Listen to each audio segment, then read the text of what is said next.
অ্যাক্রিমোনিয়াস তোমরা যারা competitive examination দিয়ে থেকেছো এই ওয়ার্ডটি মাল্টিপল টাইমস মাল্টিপল এক্সামিনেশনে রিপিট হয়েছে। Acrimonious means full of harshness, anger and bitterness, অর্থাৎ এমন কোনো সম্পর্ক, তর্ক বিতর্ক যেটা কিনা তিক্ততাপূর্ণ, যেটার মধ্যে কটু ভাব রয়েছে। For example, the meeting was ended in an acrimonious argument, সভাটি শেষ হয়েছিল বিতর্কের মাধ্যমে। আমরা ঝটপট কিছু সিনোনিমস দেখে নেব।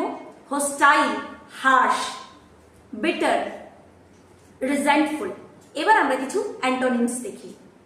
Friendly, amicable, pleasant, harmonious. এই ধরনের আরো ইনফরমেটিভ ভিডিওস পেতে গেলে আমাদের চ্যানেলটি সাবস্ক্রাইব করে রাখো, আর যদি তুমি ফেসবুকে এই ভিডিওটি দেখো অবশ্যই পেজটি ফলো করে দাও। Thank you so much.